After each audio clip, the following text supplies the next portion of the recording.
Wait, was that porn music? When you think of Crash Bandicoot, your mind probably jumps to the original Crash trilogy. All those nostalgic memories that you can't quite keep under wraps. When I think of Crash Bandicoot, my mind immediately jumps to Crash Twinsanity. Mostly because that was the game that I spent the most time with, and it introduced me to the Crash Bandicoot series. To this day, I have never completed the original trilogy. Not because I want to avoid them, but because I find them a lot harder to get into. This situation serves as a nice parallel to my experience with the Ratchet & Clank franchise. Although I've played a good amount of 1, I haven't even touched 2 or 3, save for the multiplayer feature and Up Your Arsenal. Would you be surprised if I told you I still love Ratchet & Clank after a statement like that? I haven't finished a single game in the original trilogy, so how could I possibly say that? Well, there's a little game called Ratchet & Clank Future Tools of Destruction, released for the PS3. This game was my introduction to the Ratchet & Clank series, and this is what I usually associate it with.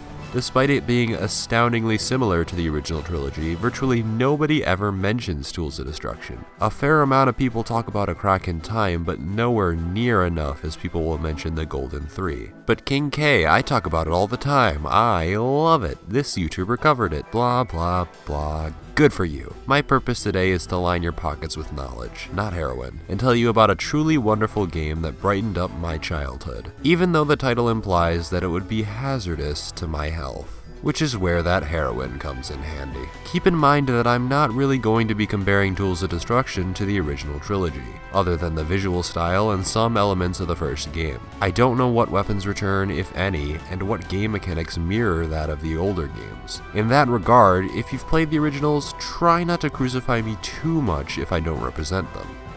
Ratchet & Clank Future Tools of Destruction was developed by the legendary Insomniac Games and published by Sony Computer Entertainment. Curiously, the game drops the Future addendum to the title in the PAL versions. Tools of Destruction marked Ratchet & Clank's jump into the next generation, a straight hop from PS2 to PS3. With it came significant upgrades in terms of visual design. Even with an HD touch-up, going back to play some of the older Ratchet & Clank games can be quite jarring due to technological limitations. They certainly didn't look bad, and actually presented colorful and interesting environments to explore. However, there were noticeable animation quirks and texture fiddlings that broke my immersion on occasion. Tools of Destruction marked a revolutionary change in the design of Ratchet & Clank. It's aesthetically pleasing, using the same cartoony graphic design that allows for a timeless experience. Although, let's be real, the Ratchet & Clank remake looks fucking orgasmic.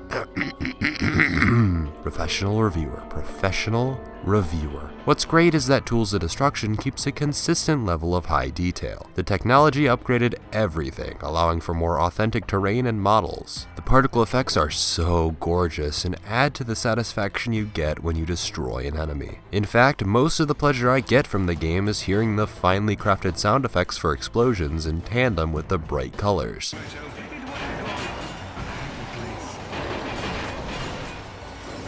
It's so damn satisfying. There's a quote on the back of the box that says something along the lines of, "You feel like you're playing a Pixar movie." Visually, I couldn't agree more. Although I wouldn't say it reaches the same god tier that Pixar is currently at, the animation is stellar and will probably still look good for many years to come. Luckily, the game doesn't necessitate any prior knowledge to understand the full scope of the story. It helps to know that Ratchet and Clank have been friends for a pretty long time, but the game does a great job of explaining it anyway. The title explains it, the cutscenes explain it, the gameplay explains it. These two have a bit of chemistry and it sets off plenty of flags to help you understand it. You could argue that playing the previous games would let you appreciate their character dynamic more, but I say fuck it. As a standalone title, it feels like it could be the first game in the series. They didn't need to be introduced, you learn how they act around each other without the awkward stumbling that often occurs in the beginning of a relationship. Overall plot progression is pretty standard fare. Captain Quark, the intergalactic superhero badass,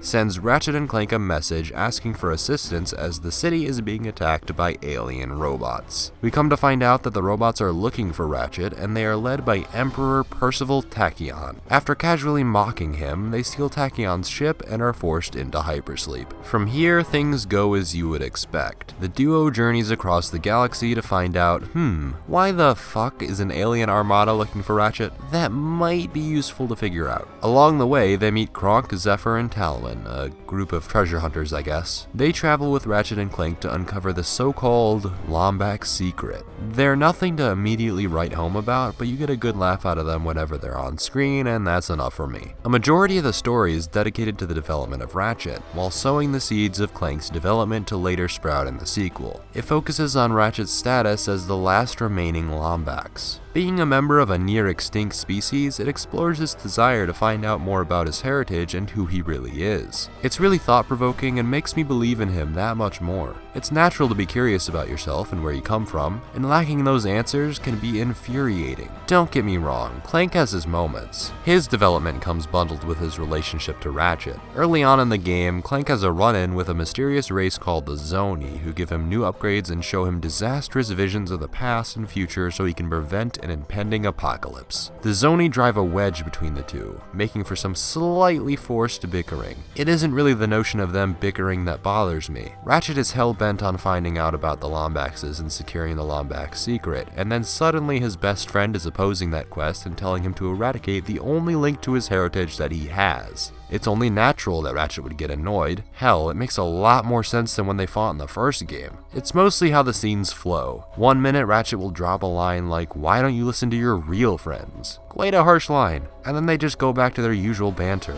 Granted, it usually isn't the same comical back and forth, but hearing the tone change so frequently doesn't sit well with me. That said, it's really just a nitpick, and the bickering doesn't last long at all, so it's easy to overlook. For the most part, all the characters are well developed and fun. Quark is a fantastic suck-up wannabe hero, Clank and Zephyr serve as some nice comic relief, Talwyn is a cool, headstrong explorer, and Tachyon is the perfect villain for a comical game like this. He's short as fuck with a ridiculously large crown and an army of robots to make himself feel menacing, all the while spouting various lines about how great he is with probably the most fitting voice actor ever.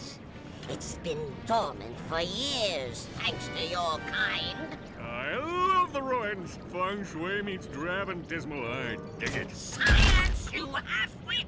He's just fun. The best part about Tools of Destruction, though, isn't any of that. Sure, it helps that Ratchet and Clank bond and develop, blah blah, Tachyon is a fun villain, blah blah. The real highlight of the game are the space pirates. You run into these bastards on numerous occasions as they seek the Lombax secret for themselves, because they're fucking pirates, they want everything. They're led by Captain Slag, who is a fat, fun-loving pirate. He really doesn't give a damn about anything that's going on. He just wants all the goodies to himself. He's accompanied by Rusty Pete, sort of the vice captain, loyal to Slag and a fun punching bag on occasion. They really fit with the Ratchet and Clank universe. I mean, it's a very humorous tale of a talking robot and a furry animal gallivanting about the galaxy with the deadliest weapons known to man. The space pirates fit that lighthearted atmosphere. They don't want to destroy the world, and Ratchet doesn't really need to defeat them. They just do whatever they want, and I love it. The story has some very minor hitches near the end, but it really sticks the landing and perfectly encapsulates that Pixar feeling of adventure and comedy. It proves this series really is capable of a more serious tone. You can tell an epic tale while still keeping things relatively lighthearted and fun. That's ultimately what the story does so well. It helps that the music is amazing. Adventure, mystique, pirate jigs, it's all here. An epic soundtrack to fit a grand tale. But King K, it isn't memorable. I don't fucking care, alright? All of the tracks fit their respective areas so well, it almost feels like a movie. I don't think about the tracks individually, rather I look at how each track fits together and how it enhances that feeling of awe. Just take my word for it. It's good. Yeah, it feels epic and all, but does it play well? The answer is yes, with a few hiccups. If you're unfamiliar, Ratchet & Clank has always been about shooting shit and jumping. Kind of an odd mix. You can walk around and shoot wherever Ratchet faces, or you can hold L2 to strafe and shoot only in front of you. Trust me, the shooting mechanics are fluid and responsive, as they should be. If you couldn't nail what you've been doing in 3 previous games, I'd be a little bit concerned. You start the game with the combustor and the fusion grenade, one shooting much like a fireball pistol and the other throwing bombs. It's a nice variety for early on, and you'll constantly be getting new weapons provided you go searching for crates and killing every enemy you see. Speaking of, the more you use your weapons, the more they level up. For instance, if you use the combustor to damage and kill enough enemies, it will level up. Do this until rank 5 and it will evolve, per se, into the magma combustor. At this point, it usually gains a new quirk, like shooting 3 shots instead of just 1. Insomniac got really creative with this, and it encouraged me to use all the weapons in my arsenal. The selection of weapons is pretty strong, as would be apt in a game called Tools of Destruction. They range from a crystal shard shooting shotgun to a buzzsaw shooting machine gun to a fucking laser cannon that wipes away enemies with a low ammo count. Most of the weapons are super fun to use. However, there are those sucky weapons that stick out in my mind for a few different reasons. First up, we have the tornado launcher, and does anyone seriously use this weapon? It's super awkward to control with the 6-axis motion control, and it really isn't even that effective. Fumbling about with the controller often left me open to hits, and I never upgraded the damn thing past its base level. It's not that great. Before I get into the next sucky weapon, I need to mention the devices. These are sorta like accessory weapons that don't upgrade. They range from the fantastic Groovatron that plays a selection of porn music and forces the enemies to stop what they're doing and dance. I get an odd sense of pleasure from mowing down enemies stricken with the uncontrollable urge to dance. Side note, if you want to talk about attention to detail, how about the fact that the Groovatron has 12 different music tracks it can play at random, and they're all glorious. Then we have devices like Mr. Zircon, who provides some extra gunfire and a very worrying dialogue about how he's going to destroy everything. They're really fun to use and tend to get you out of a pinch very quickly. Okay, so the second weapon I honestly never use are the Razor Claws, which act similarly to the wrench but do an insane amount of damage and have a bit more reach. This weapon becomes one of the strongest in the game, but that's not why it's stupid to use. The reason it's stupid to use is the jacked up health system, and please excuse the incoming rant. Nanotech. This is what your health bar is called, then it levels up based on how many enemies you've killed and such. You start off at a laughable level of nanotech until you're eventually rocking it in the hundreds. However, the nanotech system is absolutely broken and complicated. It quantifies your health so you can see what amount you're at and if you should be worried. Yet, each enemy does a different amount of damage, and practically all of them can two-shot you no matter what level of nanotech you happen to be at. There are some armor upgrades that you can purchase that claim to reduce damage done to you by a certain percent, and that sounds all fine and dandy.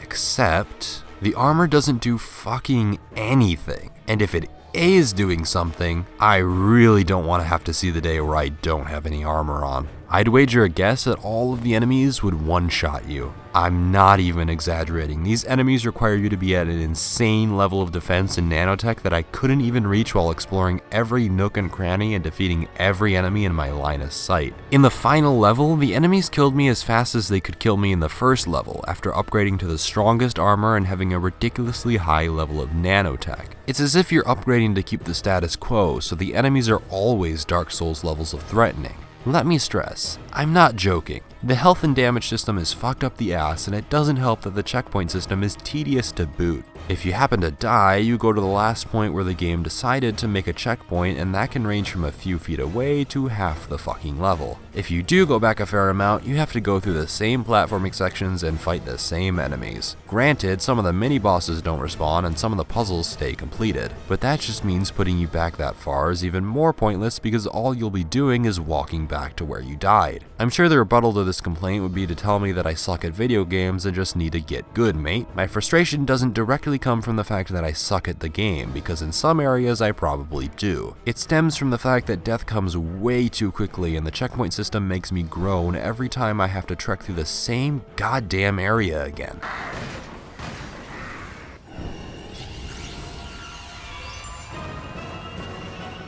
Congratulations, you have upgraded to the Nitro Reaper.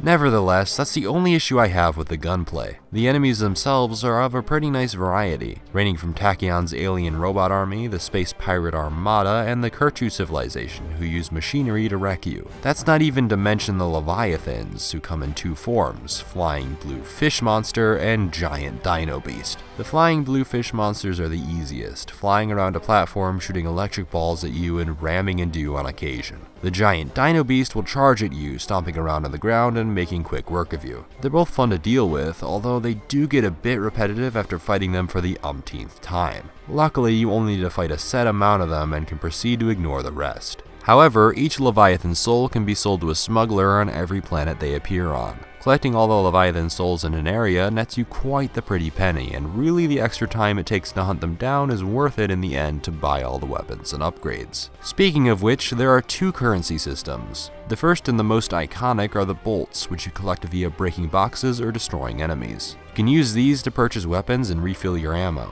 The second type of currency are the raritanium crystals. You get these in some hidden raritanium chests and can sometimes collect them from space battles and after upgrading some of your weapons. That's right, you can upgrade your weapons in a talent tree system fueled by raritanium.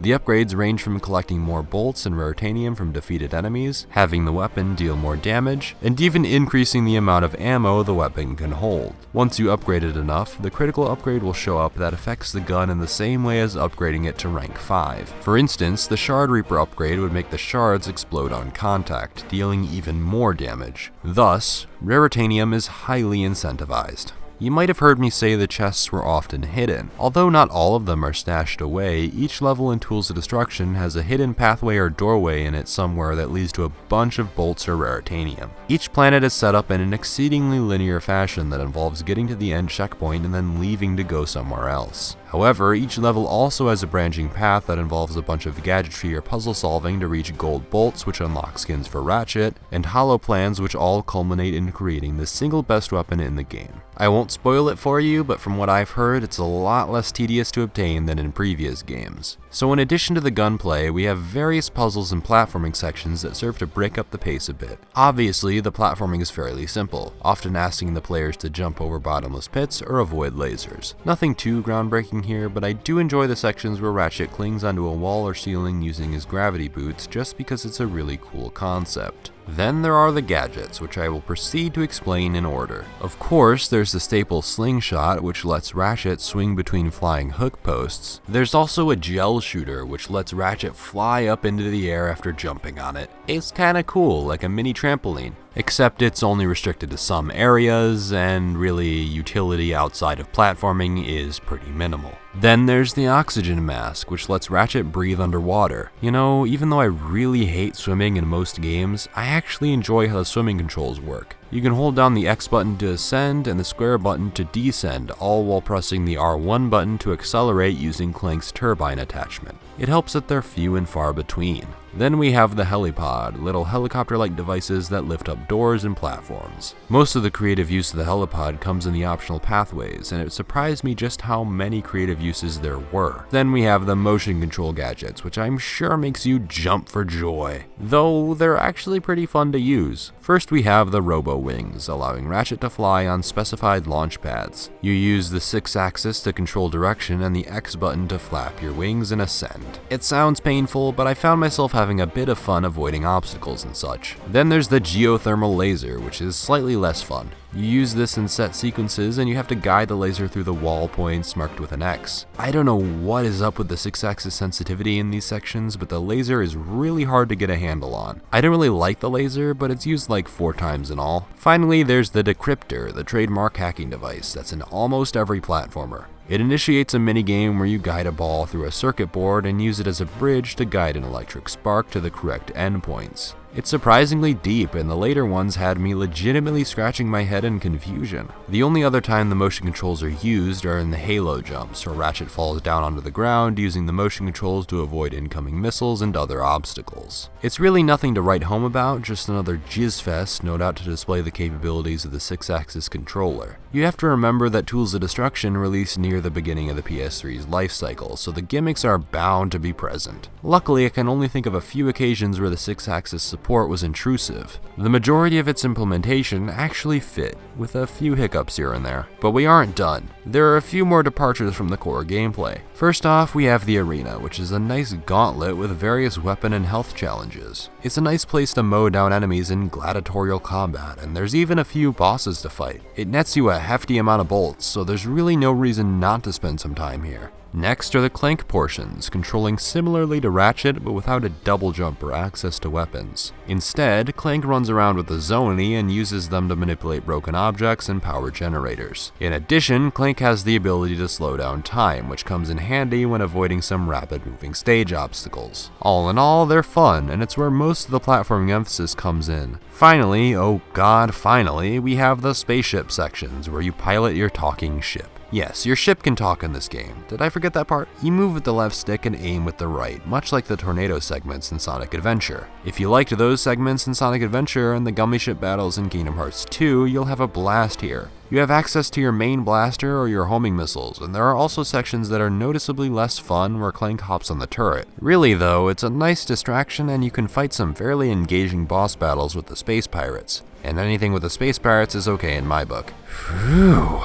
And that's that. As you'd expect, the dynamic duo defeat Tachyon and prevent the invasion of an alien race. Just another day in the life. I wish my life was that damn exciting. For any kid that owned this game when it came out, like me, there's a massive cliffhanger at the end that left us all shocked. And of course, it took years for Insomniac to give us any damn answers. Thanks for making my childhood a living hell, Insomniac. Joking aside, Ratchet & Clank Future Tools of Destruction is an absolutely fantastic game, but not without its issues. The checkpoint system is stupid, the damage scaling is broken, and some of the 6-axis support is dumb, but those are my only complaints. The story is engaging with only a few low points, the music is amazing and fits every area to a T, the game is gorgeous and makes killing enemies a blast, and of course, destroying everything in sight is one of the most enjoyable activities I've ever partaken in. Hell, if you're bored of blowing shit up, there are some platforming and puzzle segments to keep you interested. I'm not exactly sure why people prefer to talk about the original trilogy. I'm sure they're good games, and one day I guess I'll find out why. But certainly, Ratchet & Clank Future Tools of Destruction is a fine game and one worthy of your attention. If nothing goes wrong, the next game on the old reviewer list is a crack in time. In the meantime though, if you liked the video, consider giving it a thumbs up and a favorite to show your appreciation, follow me on Twitter if you like my ramblings, and finally, consider subscribing for more reviews and critiques on gaming related topics. I've been King K, and I hope you have a wonderful day. Alright, Chief. What can we do?